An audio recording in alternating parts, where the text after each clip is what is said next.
everyone, welcome to Worship Artistry. I'm Jason. I'm Nick. Nick, we've been ggone for a little bit. We have been, We've just gone to a secret compound. Yep. Across the mountains. We're just traveling men. Yeah, that's right. It's a secret place. Mm-hmm. You can't just find it. The sign is very small. Right, yeah. It's very small, actually. But we just got back from the Centricity Worship Retreat. Which was a lot of fun, actually. Yeah, it was really cool. Mm-hmm. In fact, I was excited to go back there because my band, in 2007... That's right. Was invited there for one of their first indie artist retreats. Mm-hmm, yep. And actually, I built some of the relationships I built there are why we were there again. Well, there you go. Look at you. But this time, they weren't trying to sign me or anything. They were just like, watch these people write amazing songs. Come hang out. Come on. Yeah. Well, we did hang out and we did watch a lot of amazing songwriters. And it was for me at least, I've never been a part of something like this. It was a wild time. Yeah. Now, we spent a week with Centricity Worship Writing. And was it different than your experience with Anchor Hymns? Because I have a perspective, obviously, I can speak about, but I don't have it was different or not at all. Like, some things were the same. I think like kind of just going into the sessions, kind of these focused sessions, right? I mean, how many? I think they did 3 days. I think so, yeah. And they had 8 different sessions or 8 different groups in each session, right? Yes, and there was like 3 to 4 people per group, or something like that. So they would be writing, and it would be a similar kind of thing. The one difference was, to me, was that rather than saying, hey, everybody focus on writing this kind of a song, they would just go write. Yeah. And so we would worship a little bit in the morning to a lot of like classic worship songs that everybody knew because we had no words. Yep. The best was that one song comes on, Nick's like, I feel like I've heard this before, but I don't know what it is. I'm like, I could sing of your love forever. Oh, I only knew the chorus. Yep. I'm so bad with lyrics and songs. I'm like, I maybe know that. Yeah. Yeah. But yeah, so that was really cool. But then the songs that would come out were all even so much more dramatically different because there wasn't everybody write about this. Like it would come out. Some of them were gospel. One guy was like, we wrote this song to our wives. Yeah. Like, okay, so that's probably not a worship song in the traditional sense. It was a good song. It was I remember. Great. That was Hunter Blake and Sean Curran wrote that one. I remember that one was really good. Yeah. But I did love that they did start like, well, this isn't a worship song. Yeah. This It's not going to get weird, don't worry. It was very good, I remember. So you had all there was like a rap. Yep, that's right. One guy did this like how he met Jesus in Brooklyn. That's right, yeah. Bay did that one. So yeah, there was such a variation in the styles of music, and there was also a real variation in even the subjects and what came out of it. Sure, yeah. Because like from my perspective, it was wild because there was so much writing going on, and it was such a small. It was like 2 hours or something, 2.5 hours or something that they had to write a song, and it was pretty cool though. They did let us, and we're about to show you. They let us go into a room, right? And well, you actually took a walk on the property, and you finished writing your song, maybe or whatever. I just kept I was like, okay, I can watch this for a while. This is super cool, but I can watch the video later. Yeah, exactly. You know, the thing about being around songwriters is it inspires you to write. So I wasn't there to write songs, but I got one song done in the whole week, and then beyond the week. And the amount of time these guys are knocking out one in like 2 hours. Yeah. But hopefully you guys like this, and hopefully you can learn from this. We learned a whole bunch from it. Thank you so much to Centricity for inviting us. Yeah, amazing. Thank you to Chad Segura. He's just a great guy. He's the kind of like the in for this. And yeah, he's like the publisher. Yeah. But he was our A&R guy. That's right. At Word Music. That's right. Way back when. Yeah. So that's how I got to know him. We appreciate you, Chad, and thank you so much again, Centricity, for allowing us into this very, very wonderful thing that you have going on.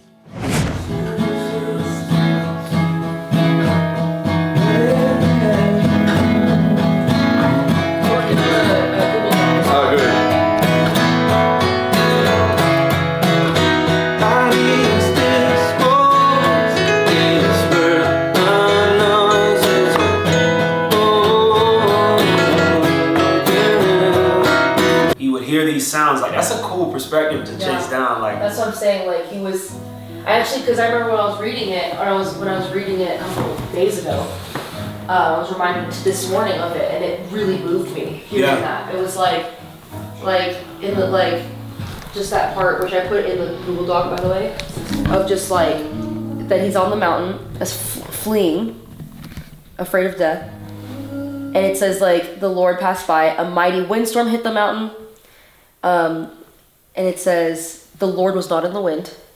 And after the wind, there was an earthquake. The Lord was not in the earthquake.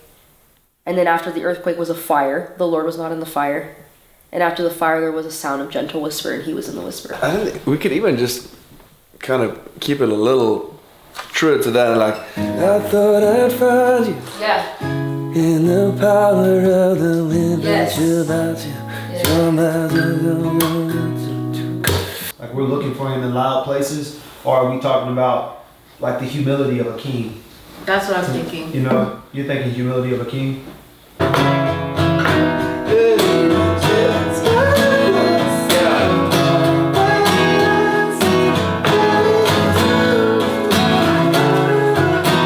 That's fun. It's kind of unexpected, you know? What's your chords in right now? Are you playing the C shapes?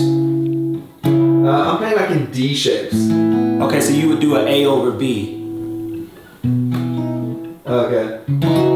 Yeah? Yes.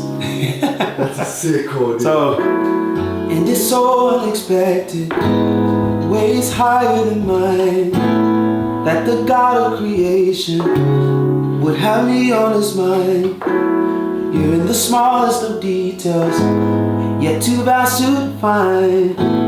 Beyond my, beyond the imagination that you call. I think that one right there is just straight up B. Let you call me your child. Let you call me your child. Thought I'd find you in the flame.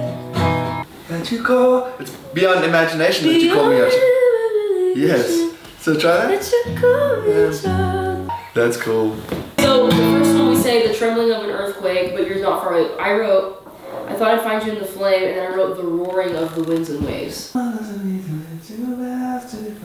You're too big for me to define, but in my time of weakness, like when I needed you, you called me your child. Like, you didn't call me my mess, you didn't call me my sin. I don't know what the word is. We can't use reconciliation.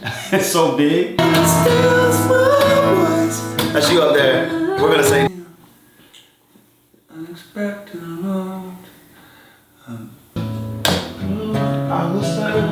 Okay. Details and you don't. Somehow to spin that. Yeah. You can't have my heart alone.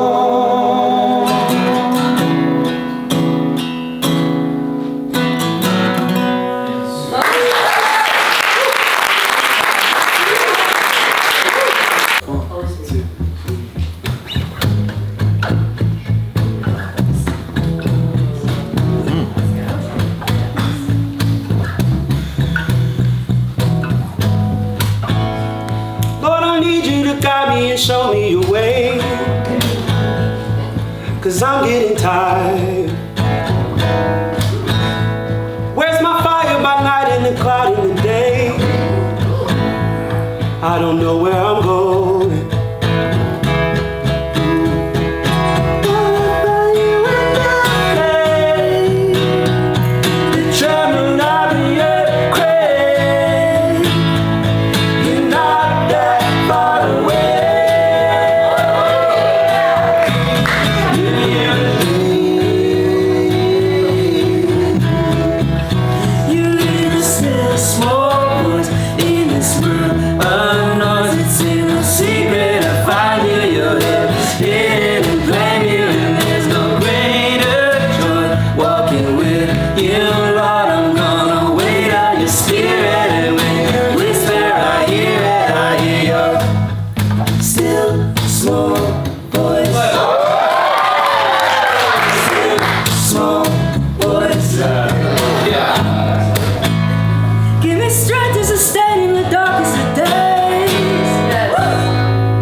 This world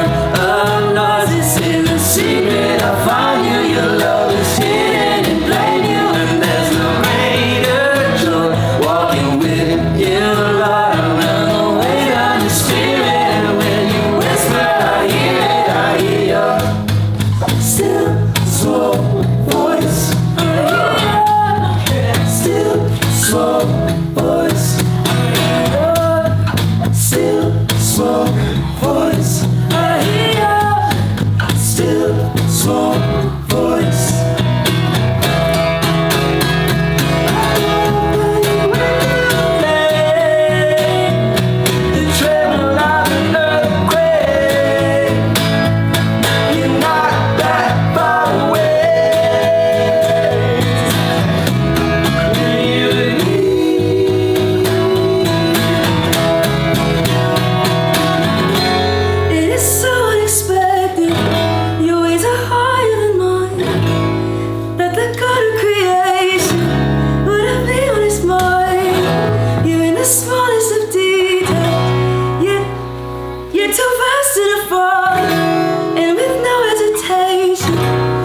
Call me your child.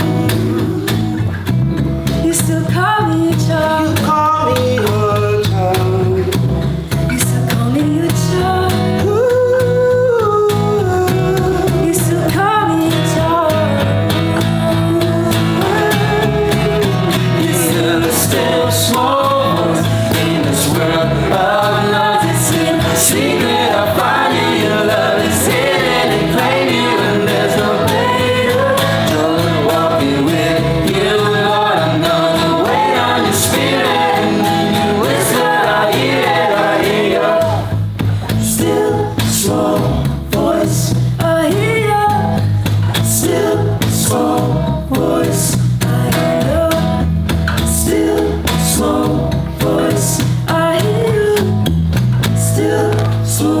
Voice.